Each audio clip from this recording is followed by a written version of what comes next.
It's the NFL on EA Sports as we are in the inner harbor of Baltimore at M&T Bank Stadium. Here's a scene a short time ago. The Ravens introduced to this sellout crowd, and through a sea of pyrotechnics, out they came from the tunnel. We're set to go as the Ravens get ready to match up with Dak Prescott and the Dallas Cowboys. Justin Tucker set to boom this one away. And off we go from M&T Bank Stadium. This will be taken short. And they're going to wind up with pretty good starting field position as they get it up past the 35.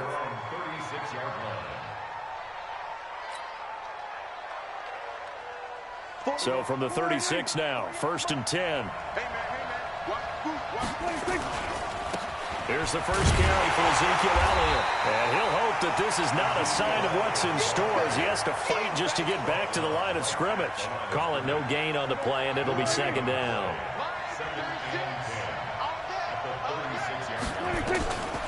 Looking to throw on 2nd down. Prescott, and he hits Jason Witten, the tight end.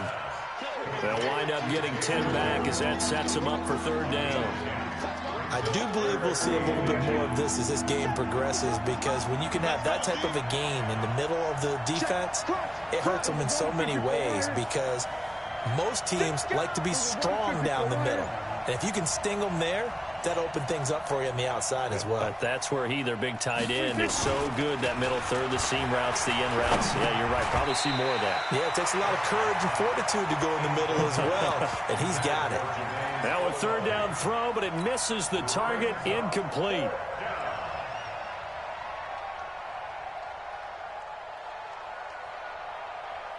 And in their own territory, needing only a few inches, they're going to line up to go for this thing on 4th down.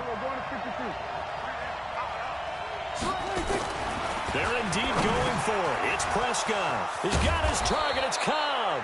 And he is tackled inside the 40, not quite to the 35. 17 yards on the play there, and the Cowboys have a 1st down. So in Raven territory now, here's a 1st and 10 at the 37-yard line. And they're able to get this one past the 30 down to the 25. It's a gain of 12, and the Cowboys pick up the 1st. Prescott looks to throw on 1st. Blitz coming, and down he goes. Marching in for the sack, Matthew Judon. Hindsight is 20/20, partner. Maybe they should have kept it on the ground again. Well, it almost looked like the O-line was run blocking again. I mean, they opened up a big hole last time.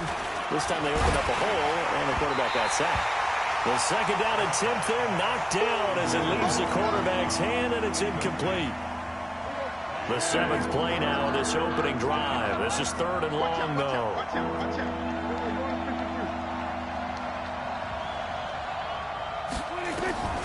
Prescott from the gun.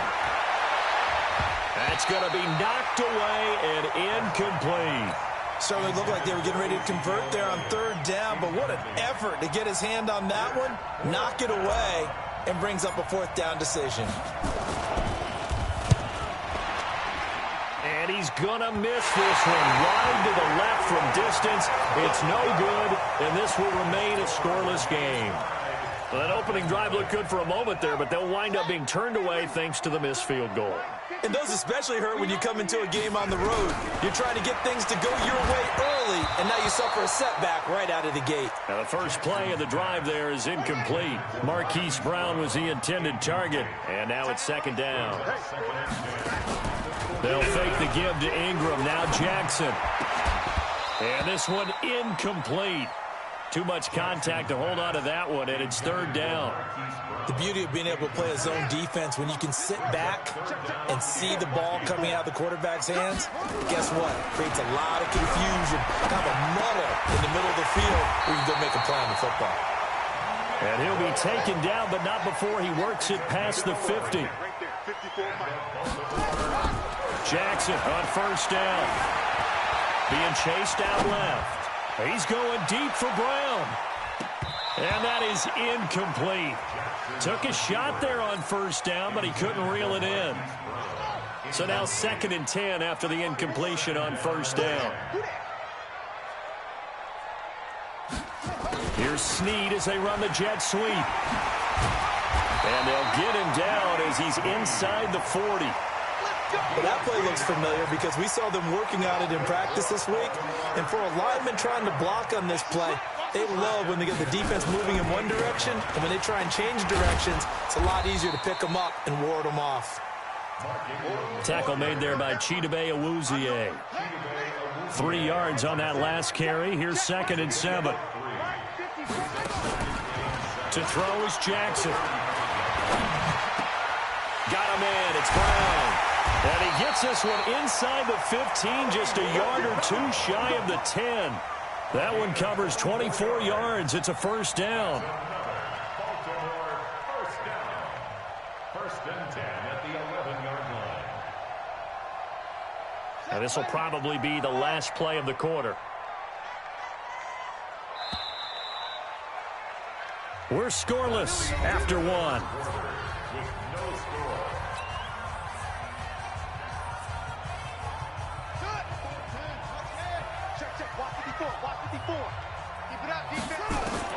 Now Jackson on first down. Buying time to his left. He's going to take off with it. And he'll be brought down this time at the 5-yard line. The improv on the scramble there gets him 6, and it'll be 2nd down. Now, that was not a bad scramble there on first down. He didn't force it, nor did he throw it away. He was able to take off, and now he made it a very manageable 2nd and short. Throwing again on 2nd down. Jackson got a man. It's caught for a Ravens touchdown. Hollywood Marquise Brown there to make the grab as his guys are first onto the scoreboard here this afternoon. Justin Tucker for the extra point. And the Ravens lead at 7-0.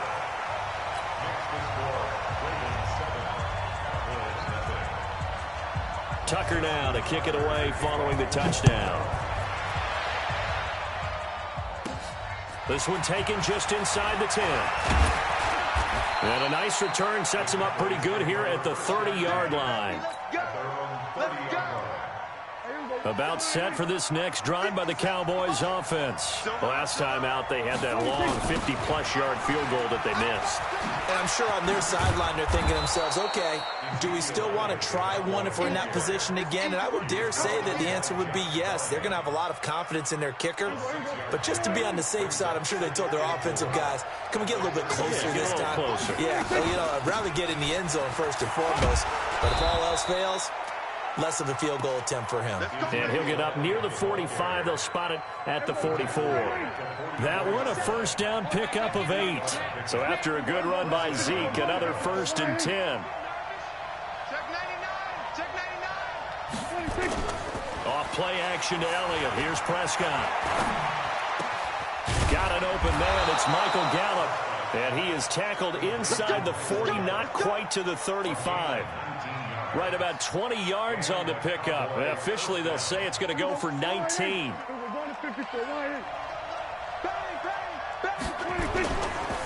This is Elliott. And he'll be taken down at the 33, a pickup of about 4. I call that play a success. A nice inside run sets up a very manageable 2nd down. A very solid gain on that play. On 2nd down, Elliott. And that play went nowhere. Losing yardage. It'll be back at the 36. That'll set them back with a loss of 3 on the play. And it'll be 3rd down. 2 minutes on the clock, 2nd quarter, 7-0 ball game. A reminder that when halftime rolls around, Jonathan Coachman will have all the highlights and analysis of this first. Nowhere to escape, and he goes down. Dak and the offense still out there. They are going to go for it. Here's Prescott. Looking for his tight end, Witten, and it's intercepted. Picked off by Brandon Carr. And the return stops just a few yards shy of midfield. They'll spot the ball at the 47-yard line. Well, folks, we gave you a glance at the AFC playoff picture. Let's talk NFC playoff picture. Bit of a shakeup because the Niners and the Saints game and the Seahawks and the Rams. So San Fran back up the top spot. Then you have the Packers who beat Washington, moving up to number 2. The Saints with the loss, try to follow all this. They dropped down the spot, but it's a critical one as they lose that first-round bye, and then we're still awaiting resolution on the Cowboys and the Eagles in the NFC East, CD. Yeah, this is going to be a crazy deal because essentially San Francisco and Seattle have kind of been trading back and forth. And after Sunday night's games, San Francisco holds that spot. But remember, those two play Week 17. It could all be decided then. The Saints have already locked down the NFC South. They're trying to get one of those top 2 seeds, as you mentioned. But the race for these wild cards, Minnesota sitting right there holding the number 6 spot. They're a game ahead of the Rams, who are really hot right now. And the Bears, after whacking the Cowboys last week, they're hanging in there as well. But as you're alluding to, I mean, Seattle drops from the number 1 seed all the way down to the number 5 seed in one day. Of course, a lot can change in the final 3 weeks. And just think, a lot of people wondering, how does the NFC East get a home game by winning that division? This is going to be one of those years people will talk about reseeding based on absolute overall record. Yeah, because it's not out of the question that either the 49ers or the Seahawks could be 13-3 and be a wild card team. And it's 6 points for the Baltimore Ravens. They were looking to pass the ball there, but they forgot to account for the man with the football. Yeah, I can hear people right now saying, well, why don't you have a spy in your defense, someone who will dance with him and go where he goes? Well, oftentimes if you utilize a spy, you've taken away someone in coverage as well. And oftentimes, the spy, not as athletic as the guy he's trying to keep up with, so he gets defeated anyway. And he turns 3rd and goal into a touchdown.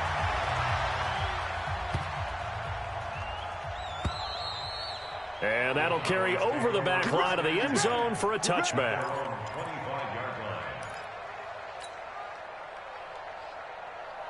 About set for this next drive by the Cowboys offense. Already down 2 touchdowns here in the first half. This becomes a pretty important drive, doesn't it? It certainly does, and a lot of the teams script plays. We know that, right? They have a script to start the ball game, and typically those scripts go between 12 and 24, 25 plays.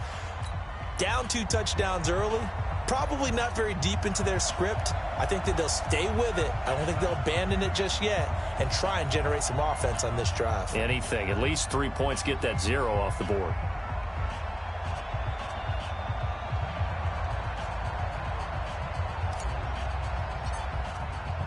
The Ravens ready to receive it, and they've got the lead as well as we resume play in the second half. Let's go, fellas. The Raven offense set at the line for this next drive. They built a good first half lead. Now they have a chance to add on to it. And what I'm thinking is that the offensive staff spent the entire halftime just working with them on nice first half that we've had, guys, but be prepared for some change-ups. We're going to see them when we kick it off in the second half. See how they handle any adjustments that might be made defensively. Now a play fake here on first down. And he knocks the ball away, and it falls incomplete. Hollywood Brown, the intended receiver, but it's going to be second down. So second down and 10. Once again, they'll go from the 40. Here's Jackson to throw again. Throwing over the middle, but it's incomplete. He was looking for Nick Boyle that time. But now it's third down. So now 3rd and 10. A big play to start the drive, but nothing since. From the gun, Jackson. He finds Roberts, complete. And he's going to have another first down here as the tackle's made at the Cowboys 16. The goal for any offense versus a zone defense, find the holes where guys are available and put the ball on the receiver before any defender can step up and fill it. And the Cowboys' pressure gets there this time for the sack. Antoine Woods busting through to get him for a loss of 6. After the sack on first down, Jackson, they go screen. This is Ingram. And he's going to lose yards. They take him down at the 26. That'll be a loss of 4 yards on the play. And they're going to face an uphill battle here on 3rd and long. They go play action now. Jackson. And that will be incomplete. We've seen good cover skills on display throughout this game, really from both teams. And there's another nice example there of them making it difficult to complete a pass. So on fourth down, here's the Ravens Pro Bowl kicker Justin Tucker out onto the field. On the right hash, it's a 43-yard attempt. I don't think this will even, nope, it doesn't even get there. Well short, and this score will stay right where it is. So it's an empty possession, and as a kicker, not the way you want to start your day's work. And now each team's missed a field goal here so far, Brandon, so apparently neither guy is immune. They start on the ground with Elliott, and he is going to be stopped cold behind the line of scrimmage. It's a loss of a yard there, and now second down. A loss of a yard there to start out. That leads to a 2nd and 11. They go to Elliott again. And he'll work this one up to about the 38. Despite the blitz, they're still able to pick up a nice solid gain. The disadvantage of blitzing often alters the normal spacing and run fits and leaves creases like they were able to exploit right there. Now throwing on third down there, but he cannot connect. They went with the dime look that time on defense, just flooded the field with defensive backs, blanketed everyone, took away all the passing angles, thus the incompletion. Still just the third quarter, but they've got to make something happen. I think they know that. They're going for it on fourth. They're going to try and throw. But he will be stopped behind the line as he will not come close to the mark.